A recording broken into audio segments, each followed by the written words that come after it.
Bonjour tout le monde. Alors, je suis avec vous ce soir, cet après-midi, cette journée, peu importe à l'heure où vous allez regarder ce vidéo. Je suis là aujourd'hui avec quelqu'un que vous connaissez très bien dans la communauté, que j'ai le privilège d'avoir un moment d'interview. Alors, aujourd'hui, vous allez apprendre à me connaître un petit peu plus. Je sais que à chaque fois que je viens vers vous, c'est vous partager des choses sur la prière. Donc, aujourd'hui, ça va être des petites affaires sur ma vie. Alors, merci à Vati qui vient aujourd'hui partager avec moi ce moment. Alors, merci d'être ici avec nous.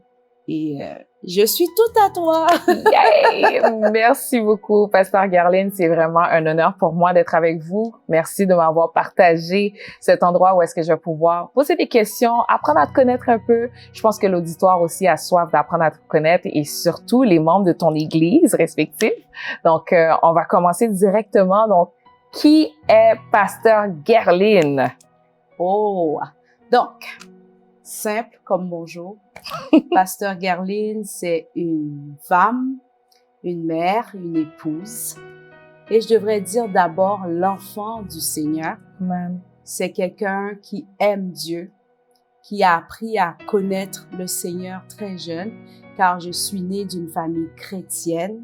Je suis née en Haïti, où ma grand-mère et mes tantes, ces gens-là qui ont été dans ma vie depuis très jeune, m'ont montré que ça, l'église, la caille et l'école, comme on dit dans notre langage haïtien.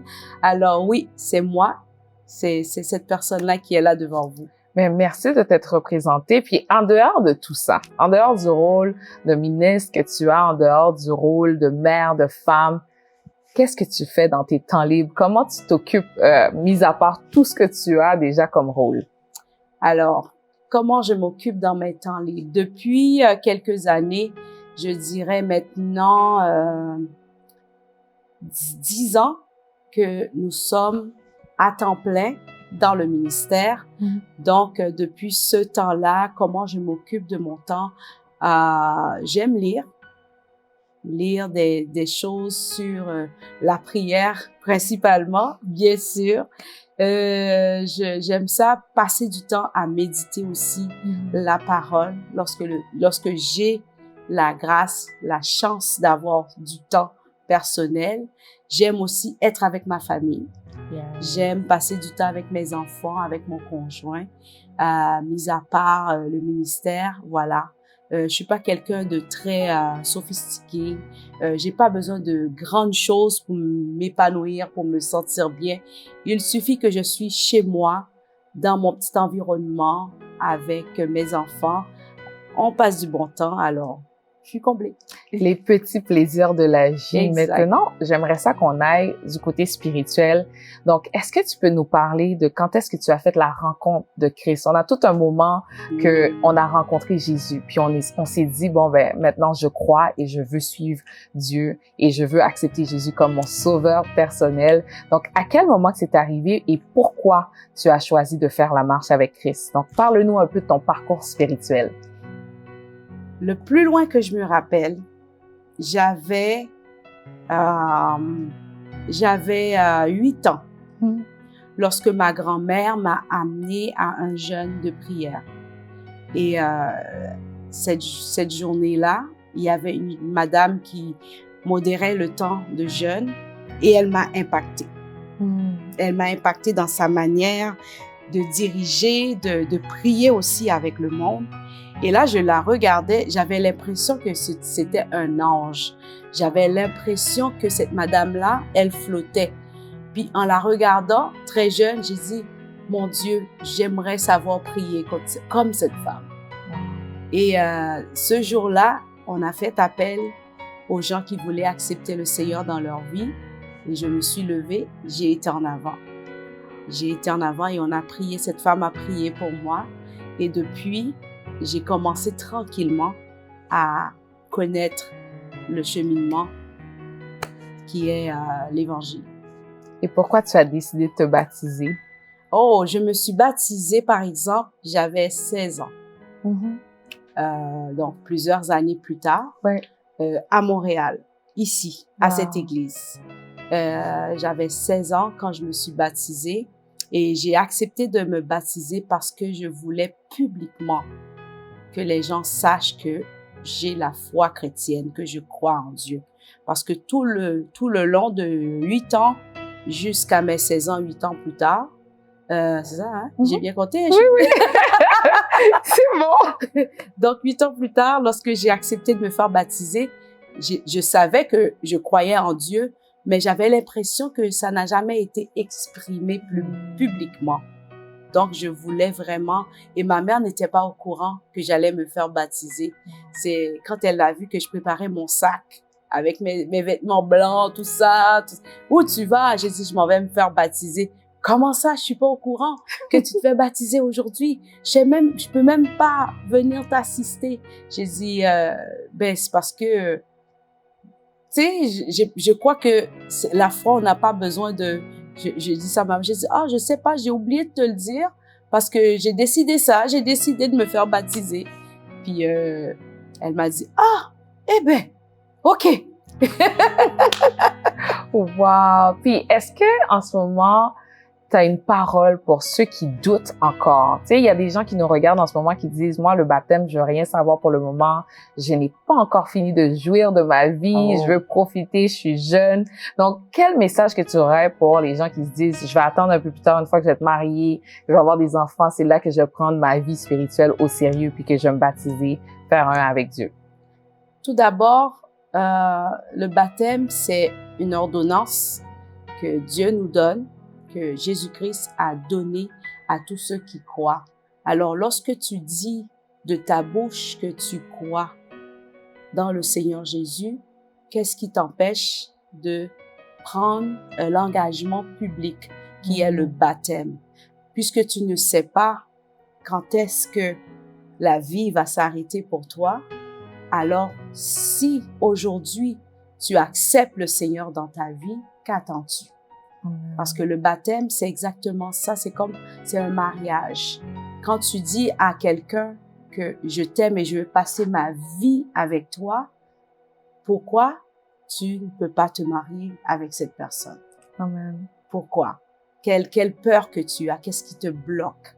Alors, je crois que tous ceux qui sont bloqués à ce niveau-là ont besoin de délivrance.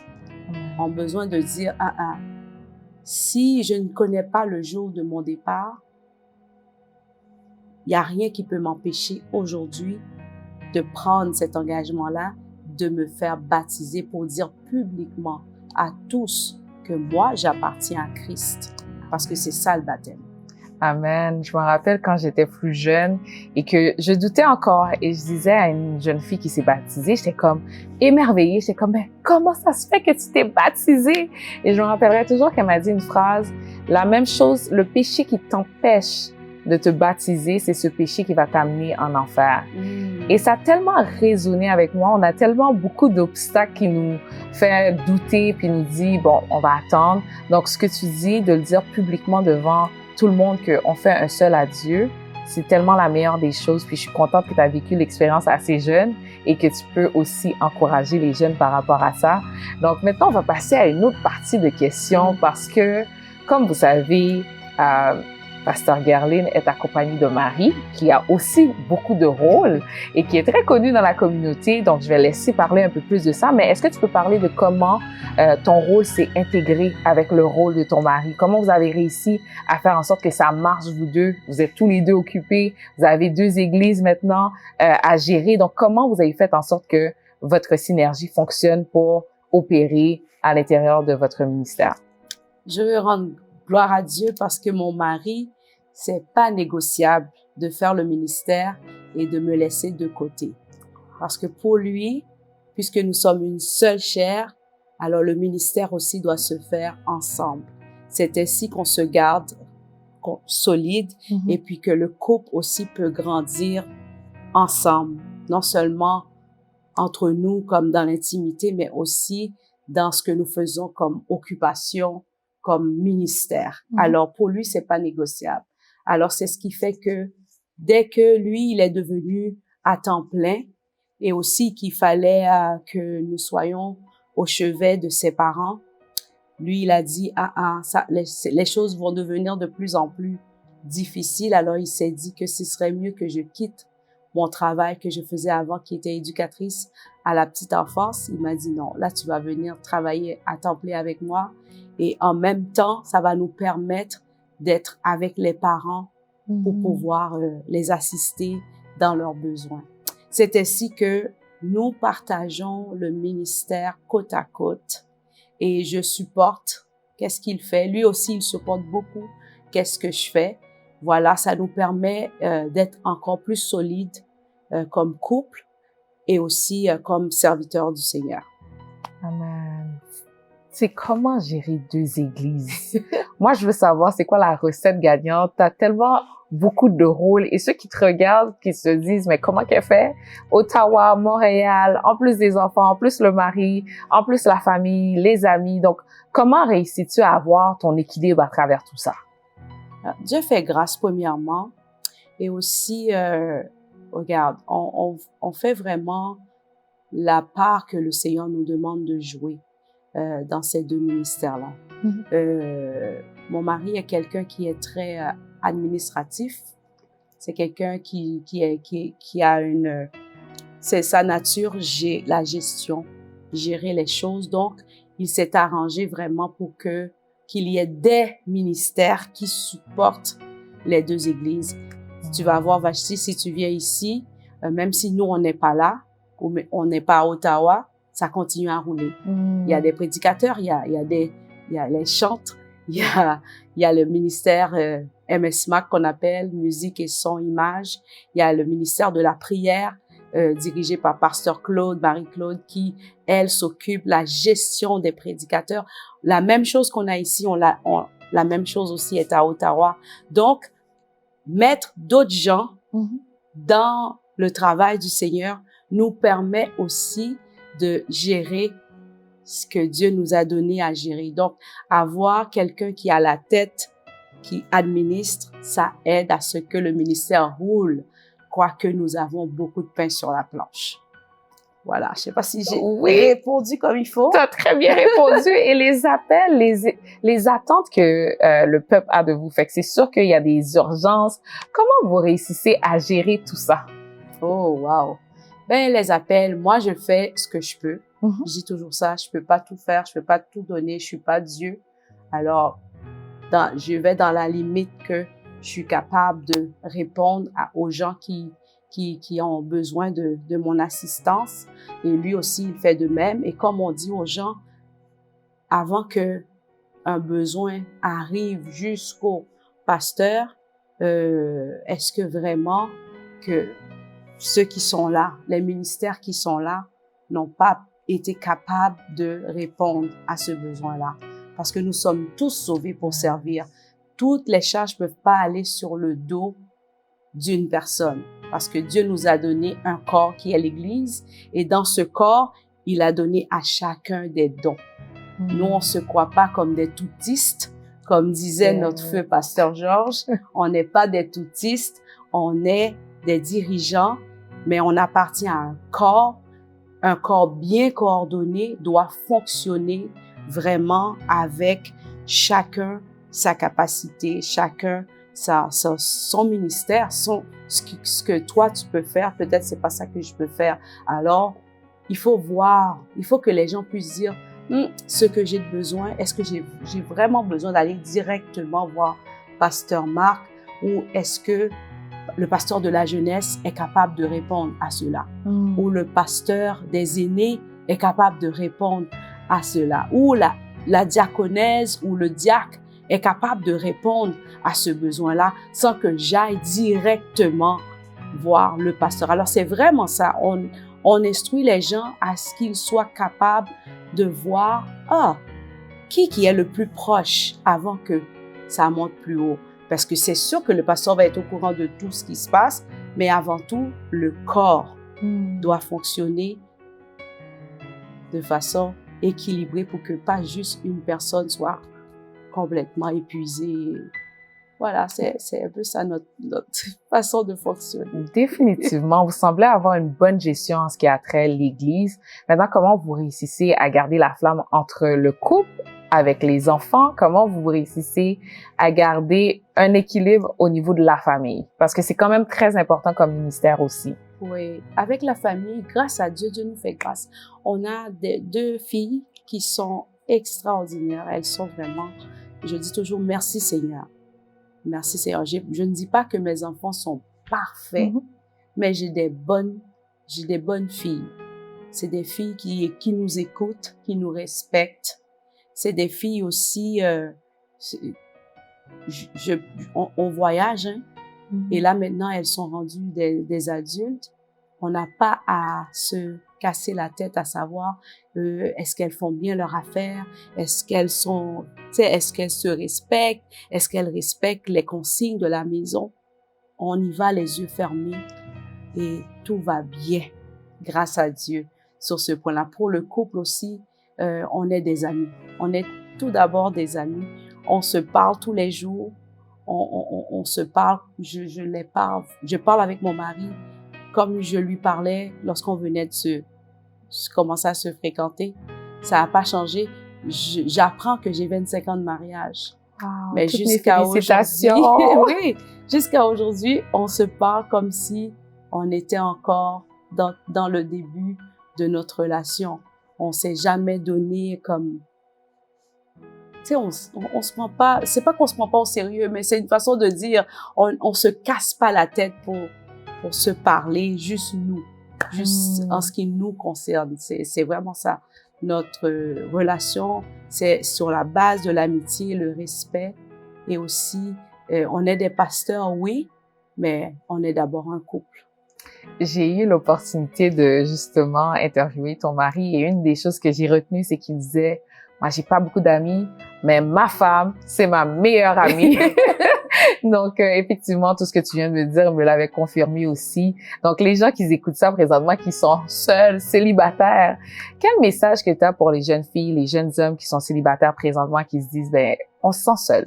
On a envie d'avoir un couple comme Pasteur Marc et Pasteur Guerline.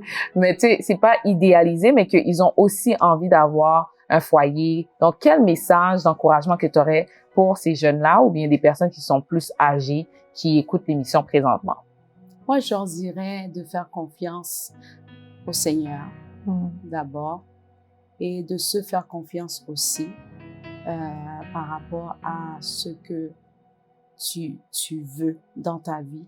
La Bible dit, fais de l'Éternel tes délices et il te donnera ce que ton cœur désire. Vraiment, si Dieu est numéro 1 dans ta vie, il ne pourra jamais te faire défaut.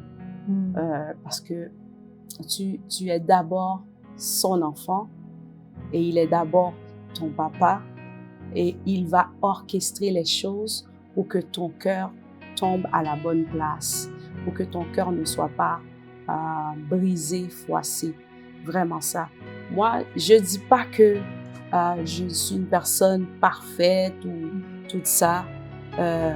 Des fois, les personnes me parlent comme si j'ai l'impression que, je ne sais pas, je ne crois pas que je donne ce vibe, comme disent les jeunes. Je ne crois pas que je donne ce sentiment-là d'être quelqu'un qui a des ailes dans le dos et puis qui est déjà dans le paradis.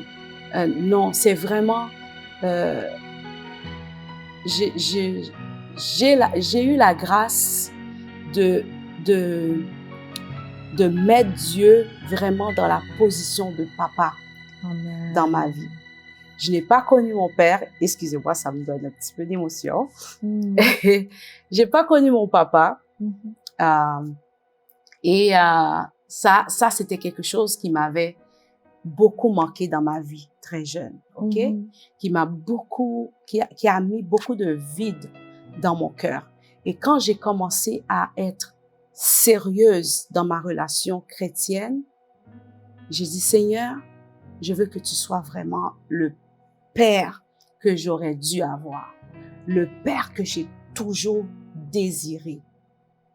Et je sais que tu peux l'être pour moi.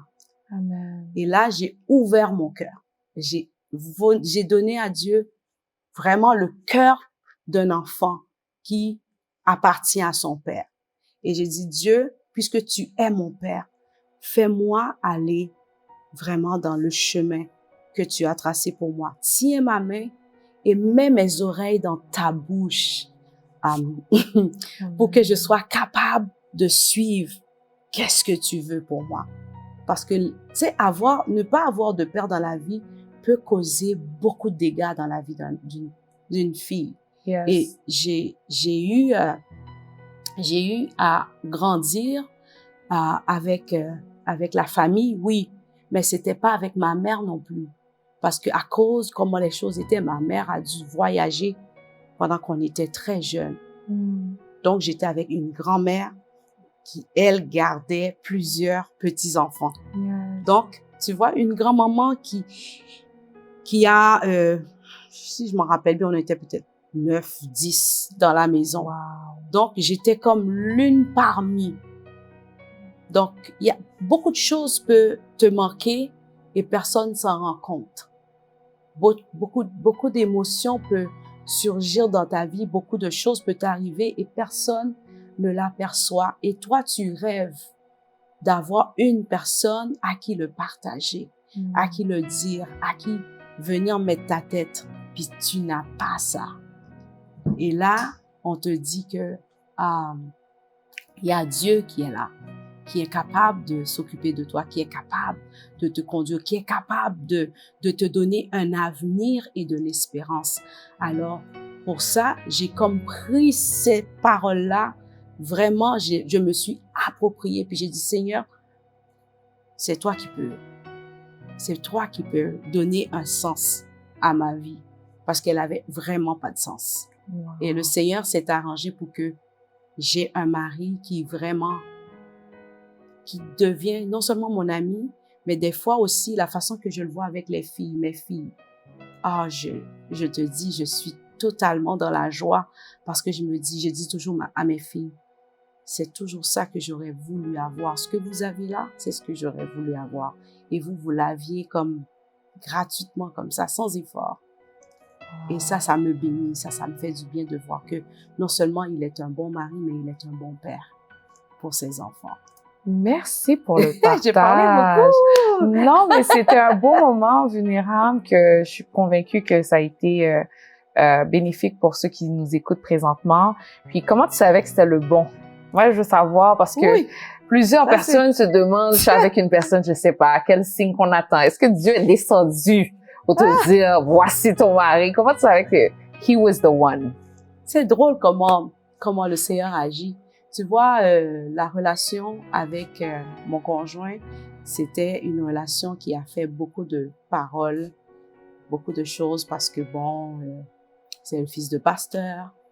Et j'ai grandi ici. Je suis rentrée ici dans cette église, j'avais 13 ans. Wow. Et de 13 ans jusqu'à mes 21, 22 ans, c'est pas quelqu'un avec qui je parlais. Malgré qu'on était dans la même chorale, il était le directeur, le maestro du directeur. Il était le maestro de la chorale. Et comme administrateur dans l'âme, depuis très jeune, il avait fait un comité pour cette chorale-là. Et puis, dans le comité, il m'avait choisi parce que il avait déjà décelé, cette fille-là, elle prie, donc elle pourra diriger le ministère de prière de la chorale. Et c'est tout ce qu'on avait comme relation. Et à l'époque, j'avais un copain. Et ce copain-là, à un moment donné, je pense vers 2-3 ans de fréquentation, j'ai commencé à sentir que nous deux, ça colle pas. Il était complètement différent de moi. Mes valeurs n'étaient pas vraiment ses valeurs, quoiqu'il était ici aussi à l'église. Mais je sentais que on était comme 1 et 2. Ouais. Je sais pas si j'explique bien ce que la relation, c'était j'étais quelqu'un, il était quelqu'un, puis ça se fixait pas. Puis à un moment donné, on s'est dit qu'on va laisser ça là. Et quand j'ai pris la décision d'arrêter la relation, j'ai pris la décision après un temps de prière. Puis j'ai dit, Seigneur, est-ce que ça marche? Est-ce que devant toi, c'est correct, cette relation-là? Puis là, j'ai senti dans mon cœur, laisse tomber, laisse ça là. Puis j'ai fait une demande à Dieu, j'ai dit, Seigneur, OK, je laisse ça là, mais donne-moi un signe pour que je puisse comme laisser ça là sans arrière-pensée, sans que je regrette après. Et je me rappelle à la minute que j'ai fini de faire cette prière, le téléphone de la maison a sonné, j'avais pas de cellulaire encore, le téléphone de la maison a sonné, j'ai pris le téléphone, c'était lui. Et il me demande qu'on prend une pause.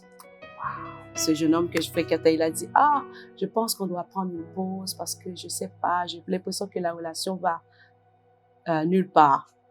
Puis là, j'étais comme, oh, mon Dieu, est-ce que c'est vraiment toi qui fait que... Je dis, oh, c'est vite cette réponse. Puis là, 2-3 mois après, on a vraiment pris une pause. J'ai dit, OK, on va pas seulement prendre une pause. On va pas seulement prendre une pause. On va stop ça là. Yes. Et on a arrêté la relation. Et en arrêtant la relation, je sais pas qu'est-ce qui s'est passé, mais ça a causé un choc à mon ex. Ça lui a comme choqué et vexé. Et j'ai commencé à avoir des petits représailles de sa part qui a créé pas mal de remue-ménage. Mais du côté de Marc Kelly, qui n'était pas encore mon copain, il a appris que j'avais cassé. Et il m'a dit, ça va, j'ai appris que la relation, ça marche pas. J'ai dit, non, la relation a terminé. Puis, parce que, tu sais, il est le directeur de la chorale, fait que, il a dit, ouais, c'est ça, la relation a terminé, on n'est plus ensemble. Il dit, bon, eh ben, OK. Puis ça a fini là. Ensuite de cela, lui-même, de son côté, il vivait ces moments dans sa relation à lui. Et je me rappelle, à un moment donné, il a dû à me parler pour des choses qui concernaient la chorale. Et c'est comme ça qu'on a commencé à se parler de façon comme plus souvent. Ouais. Il a commencé à me parler parce qu'il y avait un problème dans la chorale. Si je me rappelle, il y avait un problème. Il y avait quelque chose de gros qui se passait dans la chorale et il voulait savoir qu'est-ce que tu fais? C'est ton job de prier? Qu'est-ce qui se passe? Puis il y avait beaucoup de choses qui brassaient pas mal. Puis là, on devait se parler pour régler certaines situations. Et c'est ainsi que de plus en plus, il a commencé à me parler comme membre de chorale ou comme comité.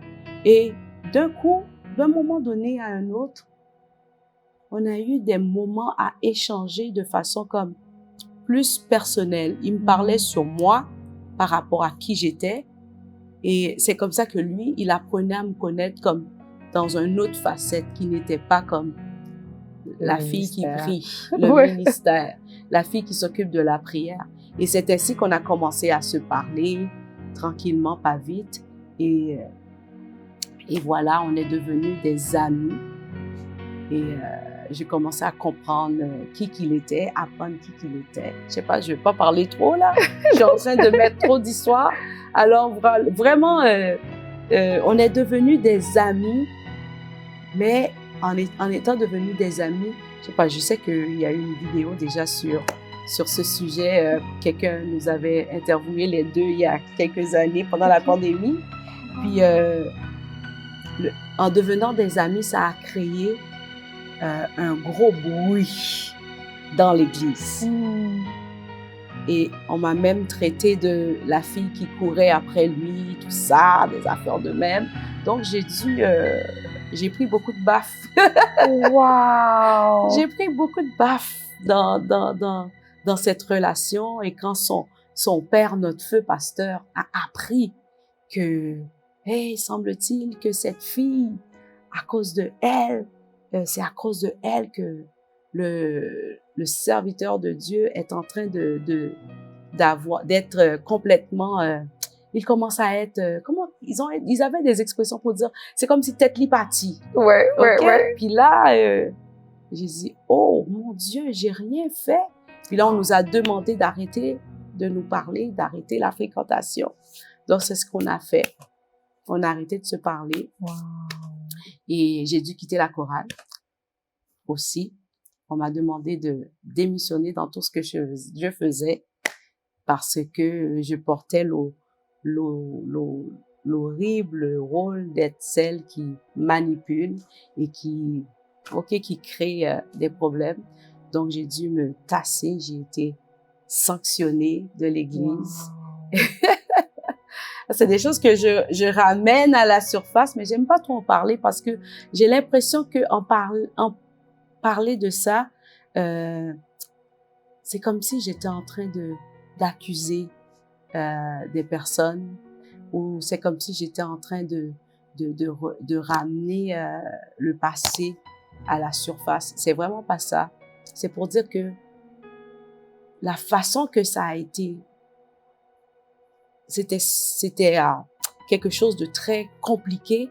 C'est pas quelque chose que jamais j'aurais imaginé qu'aujourd'hui, avec Mark-Élie Morisset, j'aurais 25 ans de mariage. Wow. Jamais de la vie. Alors, il faut vraiment retourner en 1998, si je me rappelle bien, pour voir que c'était pas quelque chose qui était possible.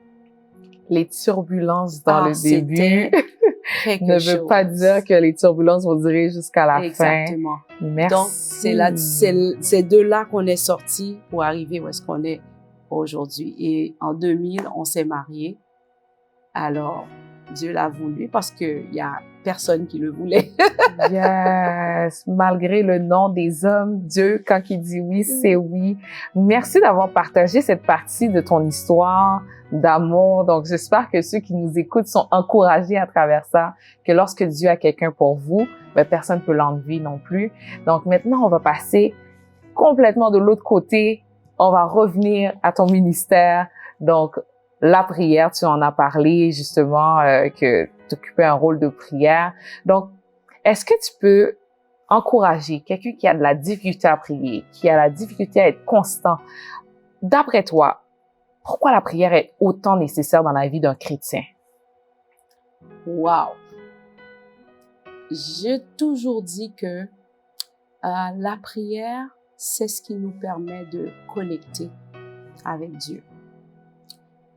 Dernièrement, je lisais quelque chose, puis c'est l'image le plus vraie de la prière que cette personne-là a donnée dans son enseignement. C'est que la prière, c'est le cordon ombilical qui permet à ce que l'âme du chrétien continue à se nourrir de son Dieu, à rester connecté avec Dieu. De la même façon qu'un fœtus, si tu le déconnectes de la corde, du cordon ombilical de sa mère dans les matrices, sa vie s'arrête là. C'est la même chose pour nous, les enfants de Dieu. Lorsque nous ne prions pas, nous nous déconnectons de sa présence, nous nous déconnectons de son univers, parce que Dieu nous a donné la prière comme un pont pour aller vers lui, comme un téléphone pour rester connecté avec lui. C'est comme je te disais la dernière fois, si tu as la chance d'avoir une relation avec ton big boss et que tu profites pas de cette relation-là, c'est vraiment quelque chose de dommage. C'est comme si je te dirais, tu as la chance de savoir qu'est-ce qui se passe dans la compagnie où tu es. Tu as la chance d'être au courant. Tu as la chance même d'avoir des mandats, d'avoir des passe-partout, là, des passe-passe, comme on dit, et tu ne le prends jamais. Lorsque Dieu nous dit « Invoque-moi et je te répondrai », je te montrerai des choses cachées, des choses que tu ne connais pas. Si tu ne pries pas, comment tu vas connaître les choses cachées? Comment tu vas savoir sur quel chemin que tu vas marcher? Qu'est-ce que tu dois faire? C'est quoi le bon move à faire? Quelle est la bonne personne à te connecter? Quelle est la personne de ta destinée?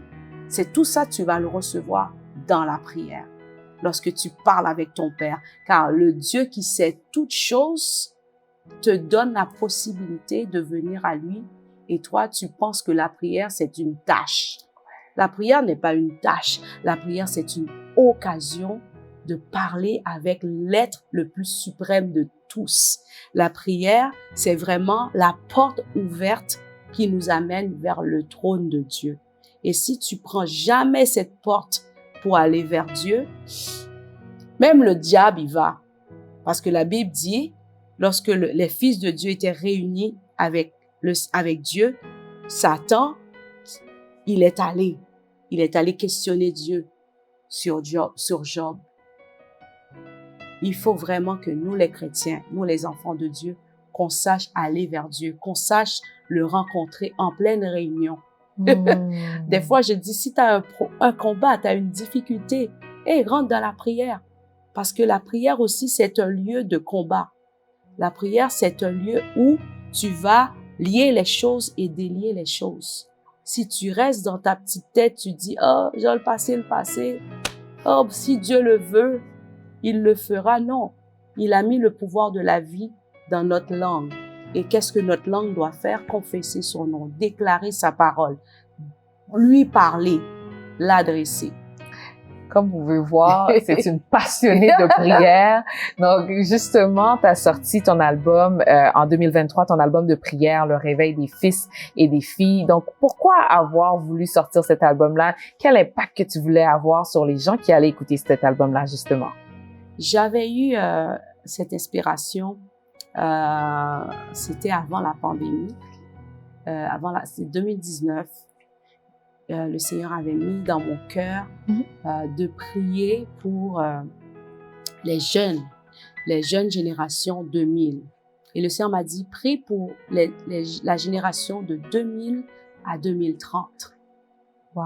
Et là, j'étais comme, oh, OK. Là, le Seigneur m'avait mis ça à cœur. Puis là, souvent, quand le Seigneur me donne une inspiration, je l'écris. Et je dis, Seigneur, mais je prie pour cette génération, ces générations-là, dans le but de croire. Et là, le Seigneur m'avait donné pour le réveil. Prie pour que le Seigneur puisse les utiliser pour un réveil. Parce que l'enfant qui est né en 2000, aujourd'hui, a 25 ans. Et l'enfant qui est né en 2010, aujourd'hui, a 15 ans. Tu vois, il me donnait les tranches d'âge. Et l'enfant qui est né de 2000 à 2030 aura 30 ans. Alors, ce sont ceux-là, c'est ainsi que le Seigneur me parlait, que j'utiliserai pour le réveil de ce siècle. Et là, j'ai commencé à prier. Puis là, c'est tranquillement, les choses sont venues. C'est comme des cartes, des puzzles que de temps en temps, le Seigneur me rajoutait un morceau. Et là, j'ai eu à cœur d'avoir un album. Et quand l'idée de l'album est venue, le Seigneur m'a dit, fais un enregistrement de prière. J'ai comme, un enregistrement, ça veut dire quoi? Comment ça? J'ai jamais pensé à ça. Puis je l'ai partagé ça à Jonathan la douceur. Je sais pas si on connaît. Jonathan la douceur, je lui ai dit, voilà une inspiration que le Seigneur a mis dans mon cœur. Il a dit, ah ouais, je vais t'envoyer un CD. Il y a un groupe qui fait déjà ça aux États-Unis. Puis là, il m'envoie. Puis là, j'écoutais, j'ai dit, oh my God, c'est vraiment ça que j'ai dans la tête. Tu sais, il y a de la musique et tu pries. Puis là, le Seigneur m'a dit, tu sais, Gerline, un album de prière, qu'est-ce que ça fait? C'est que lorsque les gens écoutent la prière, ça monte. Et quand ça monte, ça crée quelque chose dans l'atmosphère. Et ça va déclencher maintenant ce que Dieu veut amener à l'existence. Alors, fais enregistrer la prière. À chaque fois que quelqu'un va l'écouter, ça va activer quelque chose dans l'atmosphère et ça va faire réveiller les fils et les filles du royaume qui doivent impacter pour le grand réveil. Alors, c'est vraiment ça qui m'avait poussé à mettre l'énergie, le temps. Et Dieu a fait grâce que des personnes ont cru dans ce rêve que j'avais, dans cette vision que j'avais, comme Paul Charles et toutes les personnes qui se sont mises avec moi pour permettre à ce que cet album de prière soit maintenant présent sur les plateformes. Yes! Alors, pour tous ceux et celles qui ne l'ont pas encore écouté, Oui. il n'est pas trop tard, donc c'est disponible sur toutes les plateformes, YouTube, Spotify. Qu'est-ce qu'il y a encore? Apple Music. Apple Music. Oui. Merci beaucoup. Donc, maintenant, tu as aussi un podcast. Alors, parle-nous, qu'est-ce que tu veux que les auditeurs puissent retenir de ce podcast? Qu'est-ce que tu veux amener? C'est quoi la vision derrière ce podcast? Pourquoi un podcast? Pourquoi décider maintenant de te mettre devant le visage des gens pour justement les parler? Qu'est-ce que tu veux amener comme message aux auditeurs? Ça a été quelque chose qui m'a pris du temps d'accepter de faire parce que je me suis dit, il y en a tellement, oh mon Dieu, il y en a tellement, pourquoi je dois faire ça, pourquoi je dois faire ça? Parce que c'est quelque chose que le Seigneur a mis à mon cœur de sortir de ma zone de confort, d'arrêter d'être dans les quatre murs. Alors j'ai dit, mais comment? Et là, c'est ce qui est venu, l'idée de partager ce que je suis, ce que je fais à l'écran. Et j'en ai parlé à certains ici qui sont en train de nous aider, justement. Christina, Josué, Orlane. Et au début, on avait aussi quelqu'un comme... on avait une autre jeune fille qui était avec nous, Déborah, si je m'en rappelle bien, qui m'ont aidé à partir ces petits temps de vidéos, des capsules sur la prière. Alors, c'est vraiment pour partager sur la prière, mais c'est surtout pour motiver les gens à la prière. C'est pour créer cette soif, ce goût de prier et de savoir que la prière, ce n'est pas quelque chose qu'on fait lorsque on a des problèmes, on a des difficultés, lorsque on veut se marier, on veut des enfants, on est malade, on veut un passeport, on veut un travail. Non, la prière, c'est la vie du chrétien. La prière, c'est notre univers. Si tu te lèves le matin, tu n'as pas prié, silence radio, hein. Il y a pas de connexion avec le ciel. Il n'y a pas eu un moment où est-ce que ton cœur s'est approché du trône pour dire, Seigneur, voici la journée, qu'est-ce que tu veux? Comment tu veux? Parce que la prière, c'est pas demander seulement à Dieu. La prière, c'est d'entendre qu'est-ce que Dieu veut nous dire. C'est de savoir qu'est-ce qu'il a pour nous aujourd'hui dans son calepin, dans son calendrier. Parce que une des choses qui nous fait tourner en rond, c'est qu'on n'a pas le temps d'entendre Dieu. On se donne pas ce temps-là. Et le diable nous fait croire que c'est à nous de décider tout ce qu'on fait, alors ce que nous devons toujours avoir cette sensibilité comme Habakkuk, de se positionner à son poste pour voir qu'est-ce que il va nous dire et de savoir comment on va répondre. Et comment on peut répondre à Dieu si ce n'est pas la prière. Yeah. Alors vraiment, ces podcasts ou ces vidéos, c'est vraiment pour activer les gens. Dire aux gens, hey, il faut prier.